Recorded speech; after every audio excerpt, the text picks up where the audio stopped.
RFI y France 24 presentan Carrusel de las Artes. María Carolina Piña.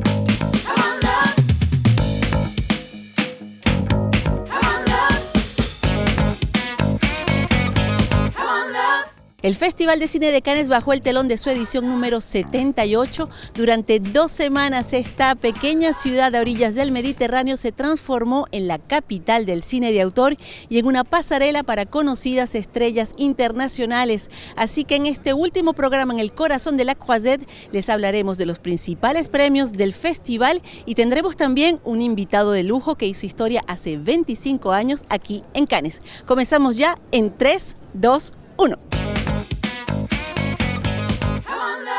La Palme d'Or, un simple accident de Jafar Panahi. La actriz Cate Blanchett fue la encargada de entregar la Palma de Oro del Festival de Cannes al iraní Jafar Panahi por un simple accidente, unas cintas con un fuerte contenido político que sorprendió a la crítica y al jurado de Cannes presidido por la actriz francesa Juliette Binoche.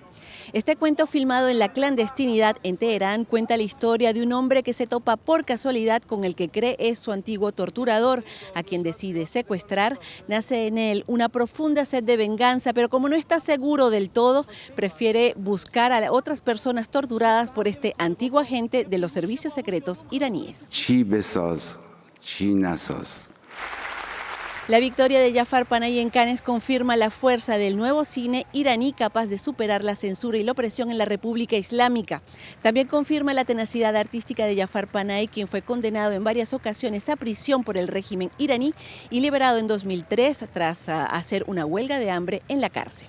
Sirat de Oliver Lacks. Merci infiniment. Merci beaucoup le jury, gracias. Destacamos también el premio del jurado para el español Oliver Lacks por su explosiva Sirat, un cuento apocalíptico y místico filmado en el desierto de Marruecos. El único latinoamericano en la competencia este año, el brasileño Kleber Mendonça Filho, subió 2 veces al escenario para recibir el premio al mejor director por su cinta El agente secreto, una historia de espías ambientada en el Brasil de los años 70 y protagonizada por el conocido Wagner Moura, quien fue distinguido con el premio a la mejor interpretación masculina. Tá policial? Eu não, sou policial. A pinta de policial, cara. Não sou policial. Le prix du scénario est attribué à Jean-Pierre et Luc Dardenne. De su lado, Luc y Jean-Pierre Dardenne recibieron el premio al mejor guión por Jean Mer, Madres Jóvenes, un drama social en el mejor estilo de los hermanos belgas sobre un cuarteto de adolescentes que confronta una maternidad precoz. Así cerró con derroche de glamour y buen cine el Festival de Cine de Cannes, tras una edición donde se escucharon potentes discursos políticos y una ardiente celebración del cine como un espacio de libertad.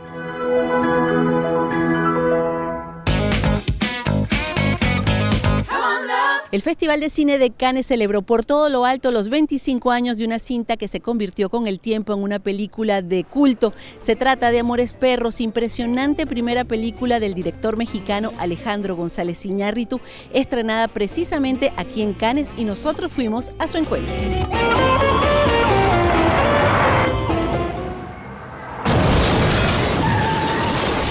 Alejandro González Iñárritu, muchísimas gracias por estar con nosotros en Radio Francia Internacional, France 24, aquí en el Festival de Cannes, para la celebración de los 25 años de esa primera película, Amores Perros, que se presentó justamente aquí en Cannes. Hace 25 años de esa película, su primera película. Para usted, ¿qué lugar ocupa esa cinta en su carrera profesional? Bueno, es como el primer amor, ¿no? O sea, no se te olvida nunca. Creo que a partir de ahí esa película nos cambió la vida a todos que participamos de diferentes maneras, para bien siempre. Y creo que también fue una película muy importante para que el cine mexicano empezase a tener un lugar en la participación o en el diálogo del cine mundial, ¿no? Que estaba siempre delegado a un lugar menor en los festivales. y no entendido. Y creo que fue una película que abrió la posibilidad de eso, de que empezar a entender el cine mexicano desde otra forma, ¿no?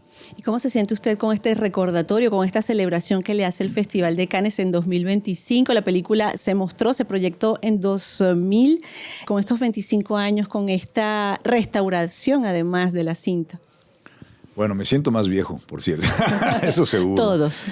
Pero me siento muy contento, o sea, una película que en este mundo que vivimos, que las cosas son ya tan efímeras, que duran tan poco, creo que el que tenga la película 25 años, que siga permeando, que siga afectando, impactando, que siga siendo vista por nuevas generaciones, me da mucha alegría. La película por sí sola se va revelando, se va transformando y le va diciendo cosas distintas a diferentes generaciones, y eso pues, es un privilegio, es un regalo. Me siento muy honrado de presentar la película, además que la gente la va a ver como la vieron la gente en el 2000, que causó un gran impacto.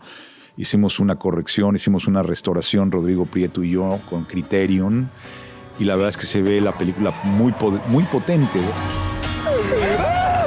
Tú eres mía, la que siempre he buscado. Me dijo un día y yo sonrió satisfecha y confiada. Y ahora bien, esa película escrita con Guillermo Arriaga, son 3 historias que se unen en un momento muy particular.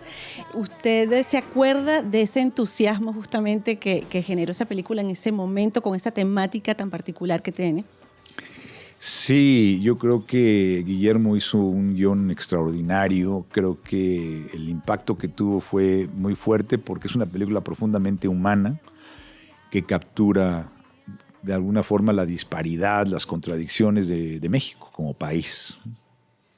Eso es lo que creo. Y la violencia también, la corrupción, son temáticas que están allí. ¿Se acuerda de justamente ese debate, ese impacto que tuvo, sí, de las conversaciones que pudo generar esa película en ese momento? Bueno, curiosamente, hubo gente en México, incluyendo muchos embajadores, que cuando iba la película a diferentes países no les gustaba celebrarla. De hecho, la rechazaban porque decían que era una película que no reflejaba lo que ellos querían o quisieran ver de México, ¿no? Yo decía que yo no era un ataché cultural, que mi única obligación como artista era ser fiel a una visión de lo que yo veía. Y fue curioso eso, ¿no? Que a muchas veces los mexicanos como que no les gustaba esa representación. Causó controversia también en la potencialidad de que hubiéramos dañado a algún animal o la violencia con los animales, y la verdad es que no. La verdad es que las instituciones de animales estuvieron muy cerca de nosotros, y con Larry Casanova, que fue la persona de animales, nos hicimos cargo de que todo lo que se ve en pantalla, nunca ningún animal se dañó, fueron trucos cinematográficos. Y creo que la violencia que existe en esta película es claramente una película que habla de la violencia no como espectáculo, sino como una catarsis, y donde la violencia está integrada a la historia de un personaje con consecuencias siempre. O sea, hay una trayectoria de una violencia no utilizada como un glamour, sino cada acto de violencia tiene un acto de consecuencia, y eso es real. ¿Qué diferencia ve usted con respecto al México de hoy? ¿Siente que en esos temas que usted tocó en esa película, la violencia, la corrupción, la juventud, la falta de oportunidades, siguen siendo problemáticas del México actual? Sí, la película refleja esa disparidad, esa complejidad y paradoja que hay en México, en la sociedad. México es un país muy complejo, hermoso, pero al mismo tiempo muy violento, con mucha injusticia, con mucha corrupción. En ese momento se vivía una gran expectativa e ilusión de un nuevo gobierno que entraba después de 70 años de un partido que estuvo en el poder 70 años. Había ilusión, y esa ilusión se ha venido cayendo, desmoronando, porque no importa el partido, la corrupción es humana y parece que se ha estandarizado, y hemos normalizado la corrupción y la violencia. Sobre todo ahorita la violencia se ha normalizado.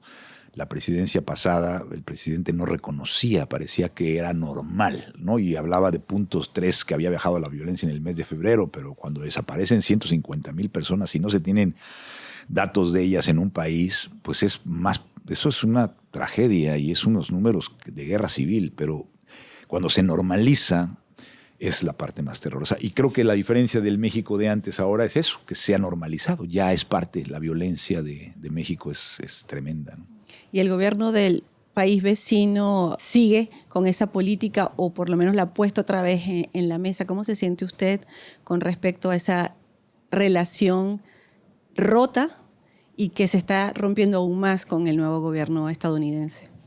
Eso yo creo que sorprendido como todo el mundo, ¿no? Yo creo que el lenguaje que utiliza, digamos, hoy en día la gente que debería dar ejemplo, que tendría que generar armonía, seguridad, tranquilidad, paz, esperanza, generan principalmente palabras que agitan, palabras que ofenden, palabras que atemorizan, palabras que rompen.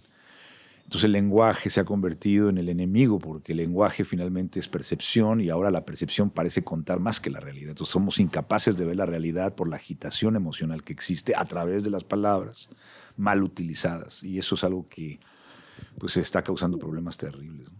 Usted que es artista, que es cineasta, ¿qué puede el cine en este mundo convulso y de violencia? Yo creo que es finalmente retratar a través del punto de vista de cada cineasta que se atreva y que pueda sintetizar, ¿no? Creo que hay una tesis que uno tiene y luego es importante observar una antítesis de lo que uno cree, porque lo que yo creo no es verdad. O sea, hemos confundido la realidad con la verdad de uno, ¿no? Y las verdades de uno muchas veces son cosas que anteponen muchas creencias religiosas, políticas, intereses personales, pero la realidad es otra, ¿no? Entonces creo que el cine tiene la posibilidad de que, bueno, tienes una forma de que uno experiencia algo en la vida, es tu verdad, es tu sentimiento, que eso es una verdad emocional. Pero creo que es importante considerar también la antítesis de esa verdad tuya, ponerte en el otro lado y luego llegar a una síntesis. Y esa síntesis es la que es compleja y la que es hermosa, que no estás diciendo las cosas son así o son del otro lado, sino es... Y yo creo que esa exploración, sin mensajes, sin tratar de hacer una cosa política, el cine no debe de ponerse en manos de la propaganda o en manos de ninguna creencia política religiosa. Yo creo que el arte es precisamente el abrir una pregunta, la complejidad de la paradoja, la contradicción, esa es la naturaleza. Y yo creo que las películas que en un momento dado son valientes y hacen eso, que no pretenden educar. El arte debe de provocar, el arte debe de despertar, el arte debe de invitarnos a una forma distinta de pensar. ¿Estés de acuerdo o no? Creo que esa es la responsabilidad del cineasta. Pues muchísimas gracias, Alejandro González Iñárritu, Gracias por a haber ti. estado con nosotros. Gracias a ti. Venga. Tus amores todos me van a matar. Y con esto cerramos este programa especial de Carrusel de las Artes desde el Festival de Cine de Cannes. Gracias por habernos acompañado. Merci beaucoup et au revoir.